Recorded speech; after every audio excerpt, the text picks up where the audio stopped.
Dongeng untuk Santi. Jadi di sini sudah jelas ini tokoh utamanya. Santi yang ini sahabat temannya, nanti kita baca di dalamnya. Kira-kira ini kenapa kok pegang tongkat? Buta. Iya, tidak bisa melihat. Kasihan ya. Orang buta itu ada yang dari lahir, ada yang karena kecelakaan, ada yang karena sakit. Kita lihat, mungkin Santi kenapa kok tidak bisa melihat. Dongeng untuk Santi. Hai, siapa namamu? Tanya Atika. Ternyata Atika namanya. Namaku Santi. Kamu mau kemana?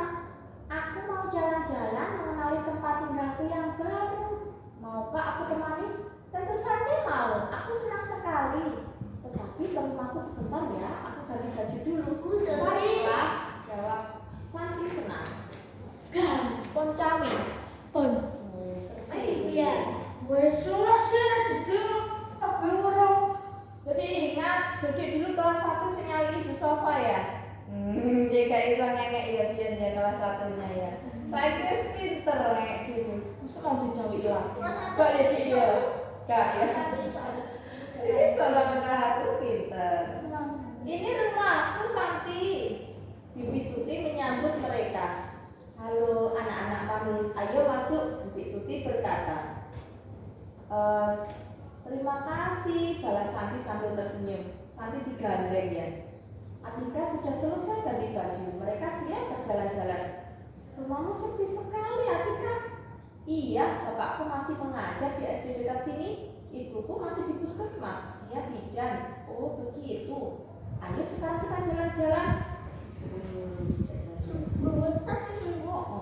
Bawa bekal. Santi membawa tongkat di tangan kiri. Atika menggandeng tangan Santi. Apakah kita berada di dekat sungai, Atika? Benar. Dari mana kamu tahu? Aku mendengar suara gemericik air. Begitu ya? Aku harus mendengar dengan baik untuk mengenali tempat, kata Santi. Aku juga mau belajar mendengar semuanya dengan baik sepertimu.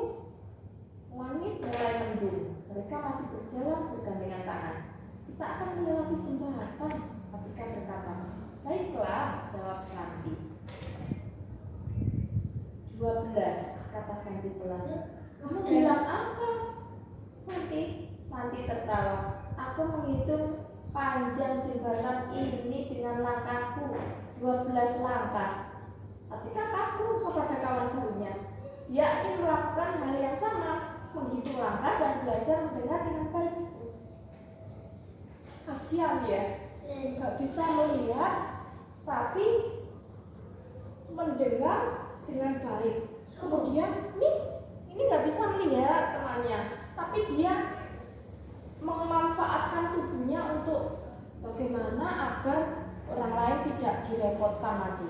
Misalnya bisa berjalan-jalan sendiri. Caranya dengan dihitung dengan langkah kakinya. Nah, wis dihitung ngono kok sewaktu-waktu kalau dia ke sana lagi gak kejebur sungai.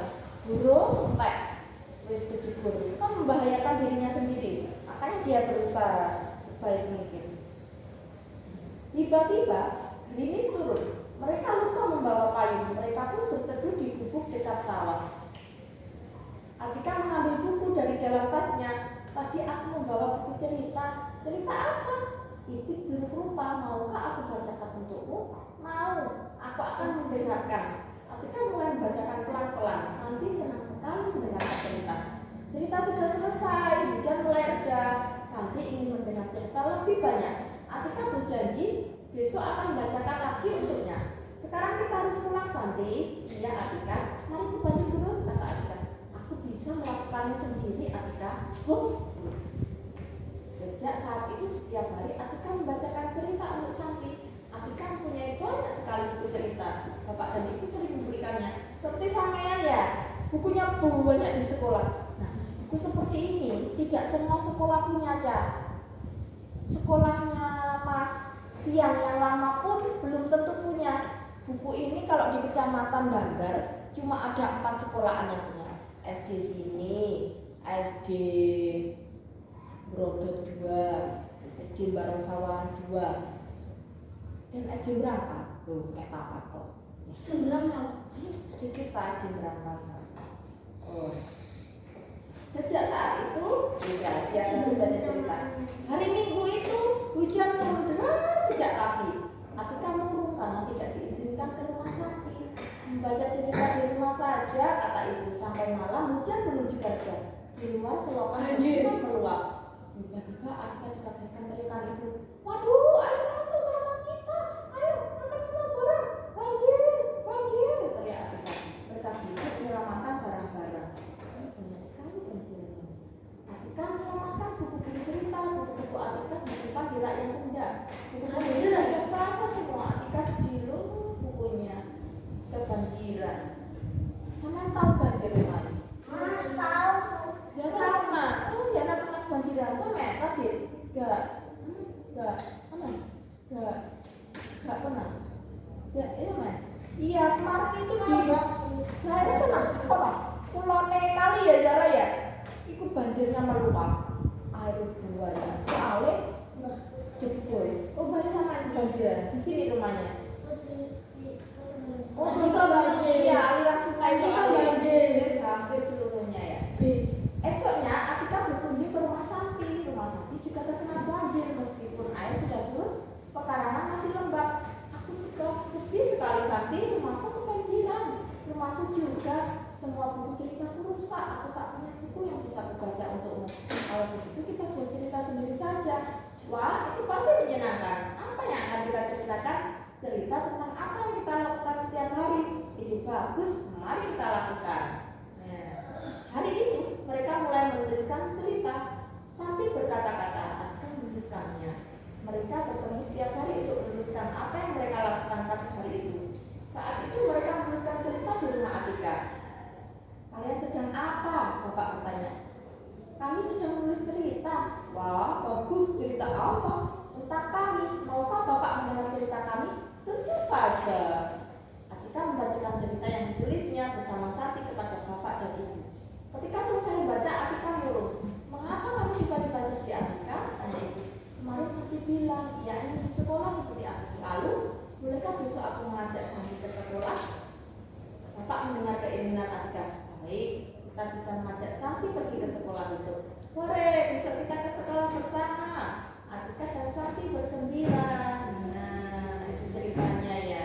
Ceritanya itu Indah dan Astuti. Kasihan ya ceritanya ya. Makanya kalau sama orang yang berkebutuhan khusus, misalnya tidak bisa melihat, itu kita harus menyayangi atau menolongnya kalau bertemu di jalan. Yang tidak punya kaki, tidak bisa mendengar, gitu ya aja ya.